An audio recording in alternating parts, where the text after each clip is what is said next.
On va chiffrer une promesse faite par François Hollande. Si je suis élu, a dit le candidat socialiste, je vais recréer en 5 ans les 60 000 postes supprimés par Nicolas Sarkozy dans l'éducation nationale.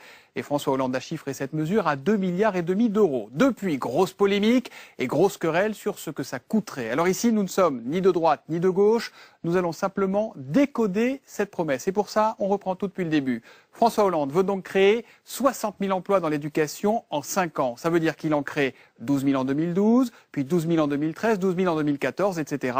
jusqu'à la fin de son quinquennat. Et ça coûte, nous dit-il, 2,5 milliards d'euros. Pour arriver à ce chiffre, François Hollande considère que le salaire moyen d'un prof, heures sup et ancienneté comprise, c'est 3 470 euros. Et ce salaire, il le multiplie par 12 pour avoir le coût sur un an. Chaque prof coûte donc 41 640 euros. Et puis ensuite, il n'a plus qu'à faire une multiplication par le nombre de postes créés. Ça fait donc 41 640 multiplié par 60 000 égale 2,5 milliards.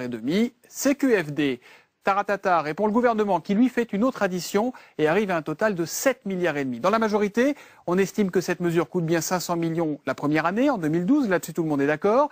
Mais la suivante, en 2013, ça ne coûte pas 500 millions, mais 1 milliard, parce qu'il faut bien continuer à payer les profs qui ont été embauchés l'année précédente, et ainsi de suite. Et on arrive au bout des 5 ans à 7,5 milliards d'euros.